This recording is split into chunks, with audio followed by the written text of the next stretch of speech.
Welcome to The Explainer. Today we're diving into a really fascinating collection of modern short stories called 5 Modern Midnight Library Stories about regret, AI, and choice. It's an absolutely brilliant text, and honestly, it forces us to unpack all that heavy baggage of the lives we didn't live. You know, the what-ifs. So, let's just jump right into this profound question. What if you could actually visit your unchosen lives? Now, the original Midnight Library concept used magic to explore alternate paths. But this modern take, it asks a much more grounded question. What happens when we don't need magic at all? What happens when everyday things, like social media, career data, and AI, let us just agonize over the exact paths we walked away from? Here is how we're going to break this down today. First, we'll look at the romance through Rachel's story. Second, the mother, featuring Leah's story. Third, the father, which is David's story. And finally, we'll wrap up by talking about embracing the lived life. All right, part 1, the romance. Let's get right into Rachel's story. Imagine being Rachel, a divorced mother who, while just cleaning out an old hard drive, stumbles upon an unsent email to her college boyfriend, Aaron. For 25 long years, this message just sat there in a digital folder, literally a time capsule to a life she completely walked away from. The email simply said that if he asked her one more time to come home, she would. Well, finding it opens a pretty dangerous door. She looks Aaron up, discovers he's actually a widower now, and starts obsessing over photos of his house, kind of projecting herself right into his late wife's place. But here's where the bubble bursts. When Rachel finally reunites with Aaron for coffee, she confesses this whole obsession to him. She even mentions how she imagined herself in his kitchen with these very specific blue ceramic bowls she saw in a photo online. Well, Aaron just laughs. It turns out his late wife, Rebecca, actually absolutely hated those blue bowls. They bickered about them for years. So Rachel had been torturing herself over this perfectly curated, idealized fantasy that didn't even exist. And then Aaron gently delivers this devastating but honestly necessary truth. He says, "Please don't turn my marriage into the life you were supposed to have." He points out the real danger here, comparing the absolute hardest parts of your actual life with the absolute best parts of an invented one. He acknowledges that, sure, maybe they would have been beautiful together. Maybe she did make a mistake. But that doesn't just erase the 25 years of reality that actually happened. He flat out refuses to let her use his real, messy, beautiful marriage as a measuring stick for her own regrets. So, the crucial takeaway Rachel ultimately lands on is this. A different choice might have been beautiful, yeah? But that doesn't invalidate the life she actually built. She goes back to her quiet house and realizes she is literally never going to know what would have happened if she hit send on that email. And really, for the first time, she accepts that not knowing is okay. Not knowing doesn't require solving. Moving right along to part 2, the mother. This is Leah's story. So at 23, Leah gave up a really prestigious science fellowship for unexpected motherhood. Fast forward and she's now a high school teacher and a single mom. She ends up reconnecting with her old rival, Mara, who actually took that exact fellowship and became a globe-trotting climate scientist. For 20 years, Leah had been quietly envying Mara's path. But at dinner, Leah discovers a pretty shocking twist.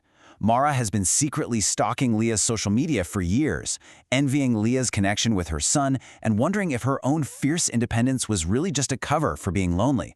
They were literally using each other as evidence of their own perceived failures. And this brings us to a huge breaking point. Can a mother regret her sacrifices without regretting her child? Leah is forced to answer this deeply uncomfortable paradox when her 16-year-old son Eli accidentally overhears her on the phone expressing regret over her lost career. Eli is absolutely devastated. In his mind, because she regrets missing out on her science career, she must regret him, right?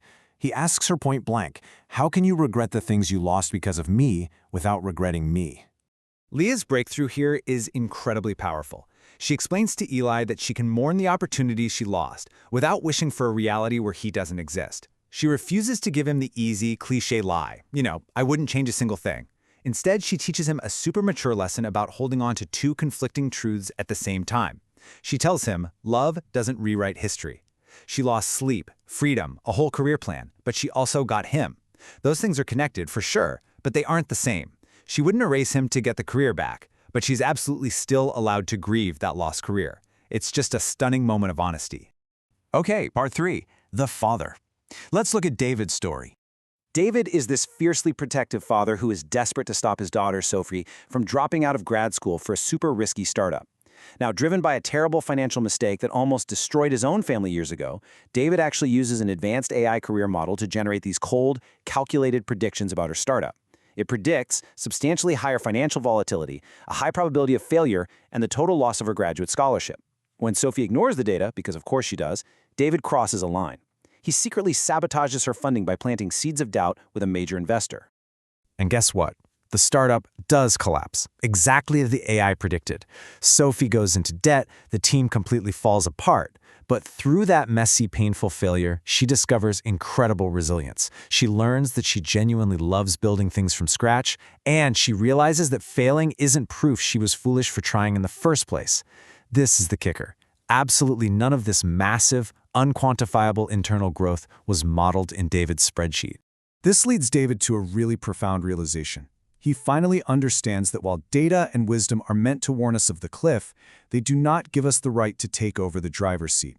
By trying to protect his daughter from failure, he was actually trying to rob her of her own life, her right to make her own mistakes and, gain her own wisdom. He realizes he could offer her a map, sure, but he had zero right to grab the steering wheel.